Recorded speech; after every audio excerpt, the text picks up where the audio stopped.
Gravar. Pronto, vamos lá. Eu pensei inicialmente em, assim, como era que eu ia... eu já fiz uma aula de revisão, né? Então, eu pensei essa um pouco mais diferente, em trazer elementos do cotidiano, em especial desse período aí que a gente está vivendo, para poder entender como é que esses autores que a gente viu em sala podem nos ajudar a compreender. Como a gente vai ter uma outra aula só para que vocês tragam coisas novas, essa aula é mais para ir sentindo aí se vocês estão conseguindo entender, se esse formato está sendo bom, se precisa esperar alguma coisa e tal. Então, quem não tiver presente aqui agora, depois eu vou fazer uma mais ampliada para a gente, até para que vocês tragam elementos também, possam perguntar, interagir mais. Então, vamos lá. A primeira frase que eu trago aqui é de um artigo escrito por uma socióloga que ela tentou articular os três autores, né? E como é que eles entenderiam. Então, o princípio básico é tentar entender o seguinte: o que é que a sociologia vai estudar? Ela vai tentar compreender como é que funciona o mecanismo de coesão social, como é que a gente forma enquanto tecido social, enquanto coletivo, né? Então, a palavra talvez mágica aqui da sociologia é essa daqui, a coesão social, né? A ideia de coesão, como é que a gente não sei se já viram um tecido muito de perto, que ele tem aquelas entranhas, né? Bem assim é a sociedade. Dá para perceber até com relação a isso ao corona, né? A gente não sabe exatamente, não sei se vocês já viram em reportagens, dificilmente alguém diz assim, eu peguei ali, eu peguei de fulano, porque a gente não sabe. A gente vive num emaranhado chegou mais algum. A gente vive num emaranhado de pessoas e de dramas sociais, de articulação, de que é impossível saber, né? De quem a gente tá dependendo, né? E é isso que a sociologia o tempo todo tenta estudar. E eu acho que essa crise, essa coisa aí do corona, ela evidenciou isso daí. Eu acho que não sei se vai aparecer alguém que diga daqui para frente que nós não somos seres sociais, que a gente não está conectado e que um não depende do outro, né? Não tem esse grau de conexão. Mais um. Deixa eu ver se eu consigo mutar vocês, porque às vezes ficam... depois eu vejo isso. Então essa é a primeira ideia que eu queria trazer para vocês. Bastante slides.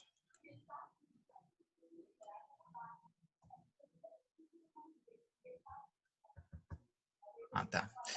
Então, o corona seria, então, um novo regulador, né, da vida social, porque é ele quem vai dizer, é ele, quer dizer, a doença, né, que quem está ditando se a gente deve sair ou não, como a gente deve se comportar.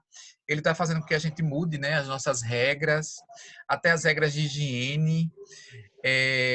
Então, as regras de convivência, o jeito de comemorar aniversário, eu imagino quem fez aniversário aí de março para cá é diferente, o jeito de sair com os amigos, o jeito de falar com os amigos, o jeito de conviver em casa também muda. Então, o corona ele seria o novo regulador da vida em sociedade, né? Porque tudo acaba girando em torno disso, né? Até as mensagens, né? Quem teve, quem não teve, se tossiu, é corona, e não sei o quê, cuidado, vai para onde, e a máscara, e eu vou ver a live, e não sei o quê, enfim, né? Até as coisas que aparentemente não têm a ver com o corona, que é, por exemplo, o modo como a gente se diverte, acabam tendo porque eles acabam sendo regulados por isso. Se você quiser comprar um pão na padaria, ele é regulado pelo corona, porque chegar lá, provavelmente você vai encontrar fila. Você vai ver que a coisa mudou, as pessoas estão de máscara. Eu não sei se vocês já perceberam em alguns supermercados que você não está podendo mais escolher o pão. Pelo menos o G Barbosa está assim. Por quê? Porque como você transmite pelas gotículas da fala, né? Alguém que estiver com corona e falar ali naquela cesta de pães, né? Ele pode contaminar aquele alimento e outra pessoa que pode comer, enfim, pode ser contaminada. Então, veja que isso é um pouco doido, né? Assim, da gente até da gente lidar, né? Com essas questões, né? Você vê que isso muda todo o espectro de relações sociais. Agora vamos passar para o próximo. O próximo é bem... Eu só queria que esse bichinho aqui me ajudasse. E passar esse slide. Pronto. Esse daqui é bem provocativo, né? De como a gente é influenciado, até a partir dos nossos governantes, né? Porque vem uma mensagem, fica em casa e daqui a pouco você liga a televisão, vá para a rua. E até os médicos mesmo, né? Nem eles estão meio que conseguindo se entender, né? Toda hora vem um e diz uma coisa. Então você vê como está regulando de fato, né? A nossa vida em sociedade. Vamos para o próximo.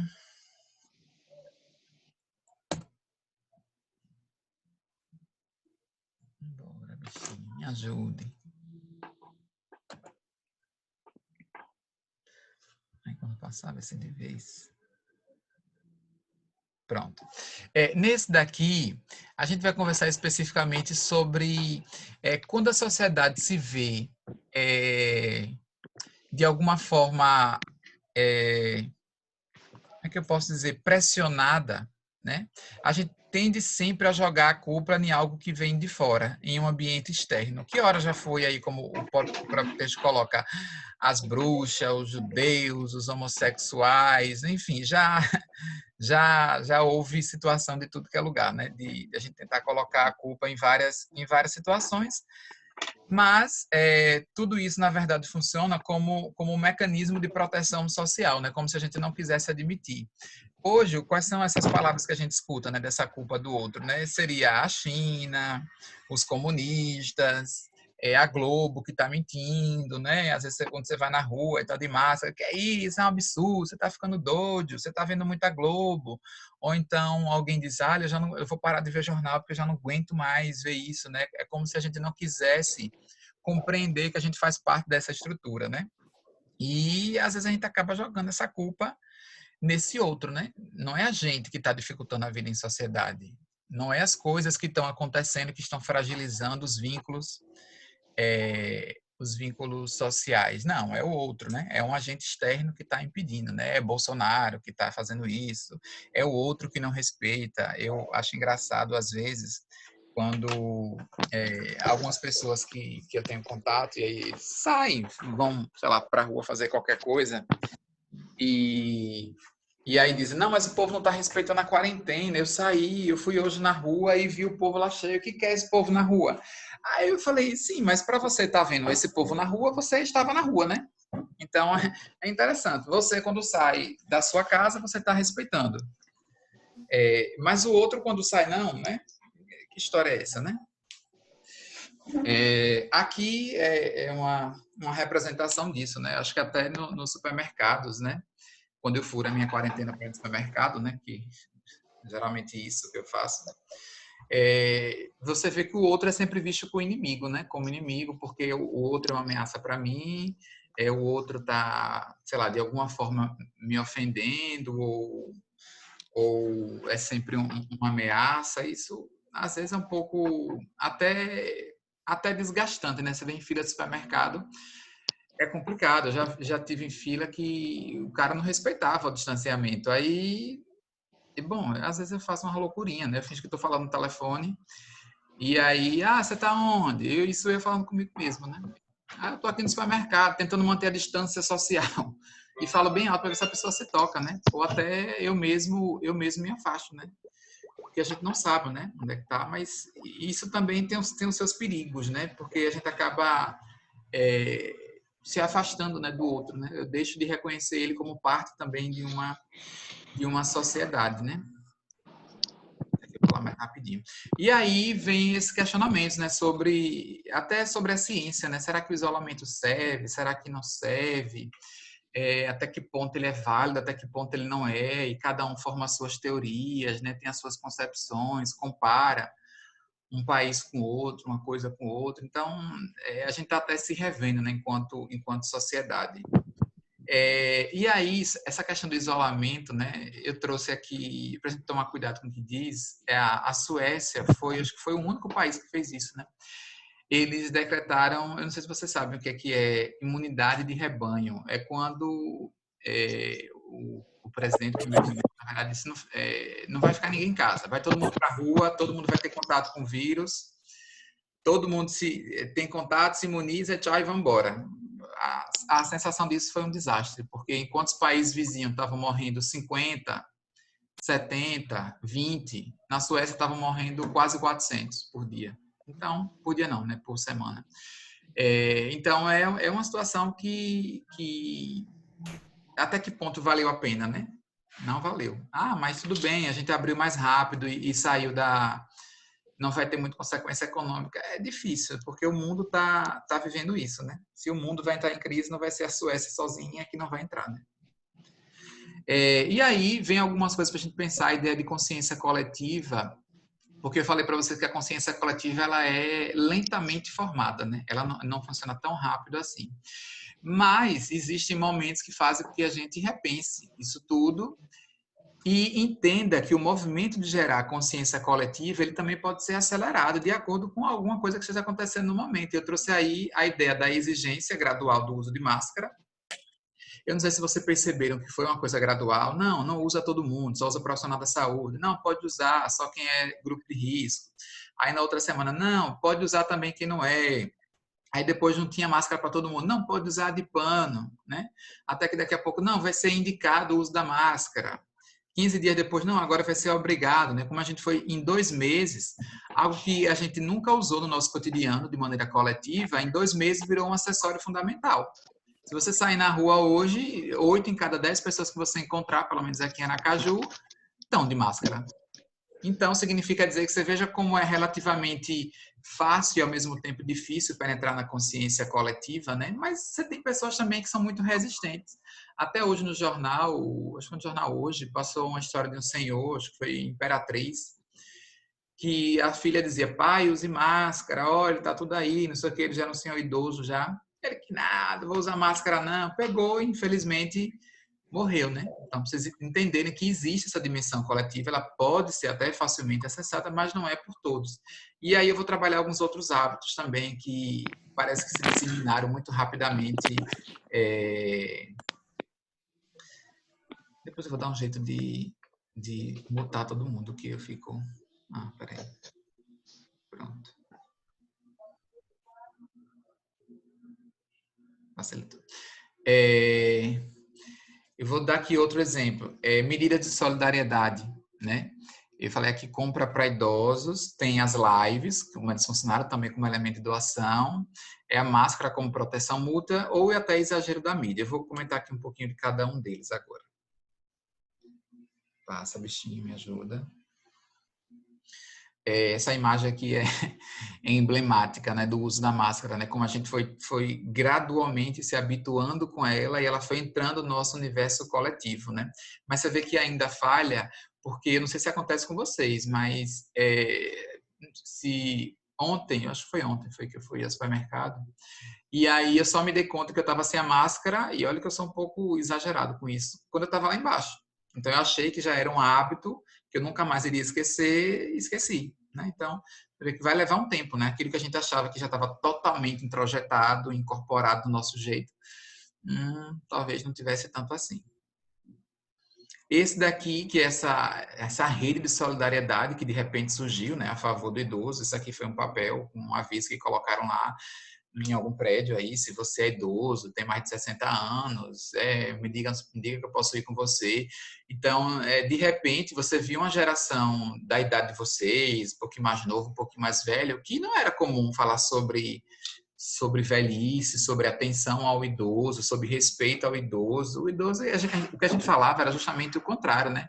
Como o idoso ele era ignorado pela sociedade, como a gente não ligava e não absorvia o idoso enquanto agente social. De uma hora para outra, como o idoso é grupo de risco, todo mundo passou a amar o idoso, todo mundo começou a compreender o idoso, admite todo mundo começou a compreender o idoso e até prestar serviço, né?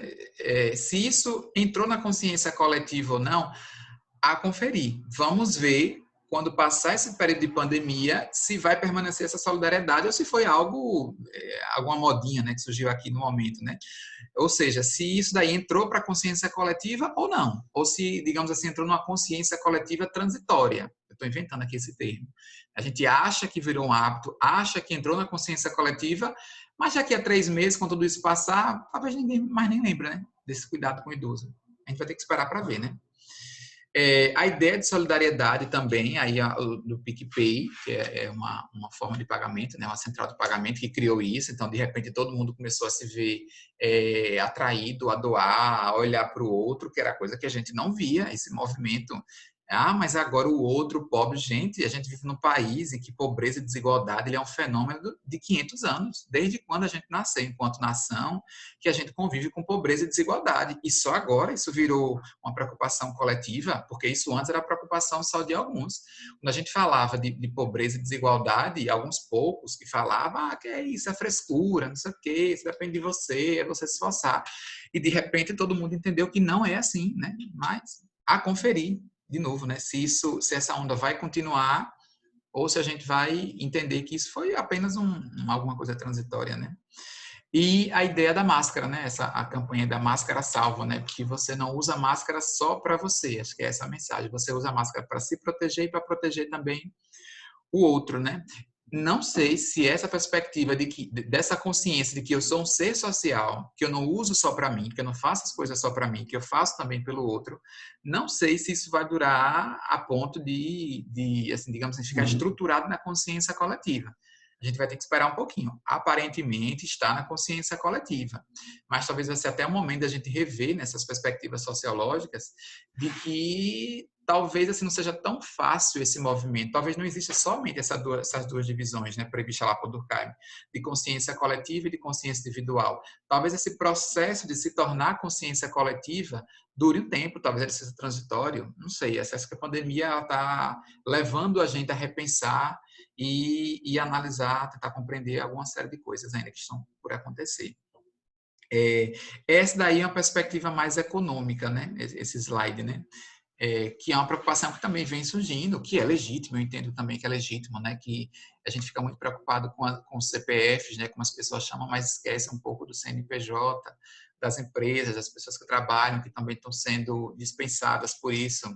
E aí você cria essa dicotomia. Agora tem esse dilema aí louco de que ou você olha para a vida ou você olha para as empresas, que é uma sandice, né? Que é para mim, uma completa maluquice. É óbvio que a vida vem em primeiro, porque sem vida ninguém trabalha, né? Morto, até onde eu sei, não trabalha. Mas também não dá para a gente negligenciar a questão econômica, né? Que ela existe, que ela também é relevante, que ela é importante.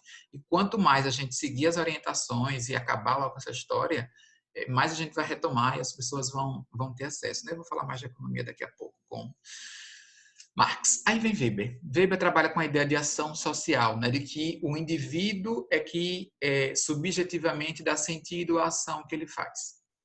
Então, na ideia de Weber, eu é que escolho o sentido da ação que eu vou dar. Eu vou abrir agora a tela de vocês. Na verdade, acho que eu vou abrir o microfone para ver se não for muito difícil, né?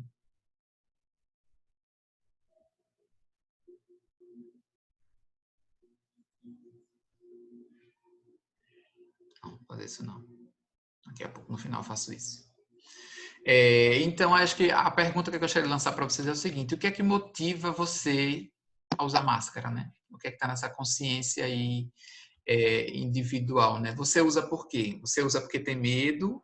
Você usa porque tem receio de pegar, de passar para alguém? Acho que esses são pontos assim que, usando a teoria de Weber, pode ajudar a gente a compreender, né? A ideia de ação social, porque nem todo mundo usa máscara pelo mesmo motivo, né?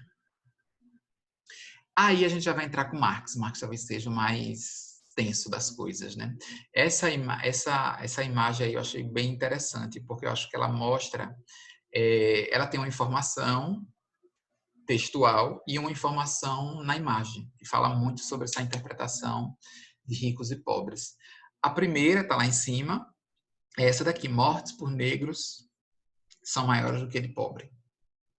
Então dá para ver que o velho Marx tava nessa perspectiva, estava certo. Existe um jeito diferente de ser branco e de ser negro. Na verdade, ser branco e ser negro não, de ser rico e ser pobre, de ter dinheiro e não ter dinheiro, possuir as coisas e não possuir, e que isso influencia na dinâmica da vida. Nisso parece que ele estava certo. E essa imagem aqui era muito emblemática porque ela mostra, enquanto o negro pobre, o morador de periferia está aqui trabalhando, entregar a comida, né, para entregar aqui justamente a comida, você tem aqui o típico branco, classe média, que parou de trabalhar, mas que recebe a comida em casa, que ele não para de fazer exercício, ele segue com a vida dele, ele consegue manter a sua rotina, mas à custa de quem, né? Essa aqui é a situação. Esse daqui, esse cara, ele é o prefeito de Belém, lá no Pará. Quando eu vi isso daqui, eu imaginei que isso era mentira, que isso era pegadinha, mas não era não, é uma coisa assim muito doida. Então, repare só o que ele fez. Esse decreto ele acabou anulando depois, essa parte aqui, acho que 1 ou 2 dias depois ele anulou. Então, vê aqui, quando ele decretou lá o lockdown, né? Aqui, Belém ia fechar, tal, ia ter algumas restrições. Só que ele colocou como serviço essencial empregada doméstica. Agora veja a justificativa. Tem pessoas que precisam, pela necessidade do trabalho essencial, ter alguém em casa. E olha logo quem ele coloca. Uma médica ou um médico, por exemplo, precisa que alguém ajude a casa. Isso está tratando, né, o ser humano enquanto bem. O que ele está querendo dizer é o seguinte: é uma sociedade típica escravocrata, que tem um ser humano como bem de consumo, em que ter uma empregada doméstica é você ter um bem de consumo. Você está tratando uma geladeira, que é um bem de consumo essencial, como uma empregada. Quem é que, meu Deus, quem é que pode viver sem uma geladeira? Isso é uma coisa essencial. Quem é que pode viver sem comer? Isso é uma coisa essencial. Do mesmo jeito, ele está dizendo: qual médico que vai poder viver sem uma empregada, gente? Como é que um médico vai poder lavar o seu banheiro? Será que um médico vai ter que lavar os seus pratos? Repare, eles estão tratando isso como se fosse o final do mundo. Ele não pode fazer isso. Em que condição ele está colocando esse médico? Né? Então, parece que você cria uma distinção de seres humanos, né? Aqueles que merecem não fazer algumas atividades, principalmente as atividades de trabalho braçal, e aqueles que precisam fazer para aqueles que não merecem fazer isso, né? Bom, é um ponto a gente conversar depois. Essa daqui, depois eu vou passar tudo isso em PDF para vocês, até para que vocês possam acessar tudo aí. É de uma passeata, eu não lembro aqui onde foi, mas olha só para os carrinhos, né? Então você vê que os donos dos comércios é que foram se mobilizar pensando na economia, pensando no pobre, pensando naquele que está passando por necessidade, mas olha a cara das pessoas. Por que é que quem trabalha não está aqui? Olha como é que se faz um movimento para que se volte a trabalhar. Para quê? Para que o pobre volte a trabalhar como? Eu não vi nenhuma faixa aqui dizendo, olha, que volta a trabalhar, mas que os governantes observem a lotação máxima dos ônibus. Eu não vi ninguém falando aqui de proteção ao trabalhador.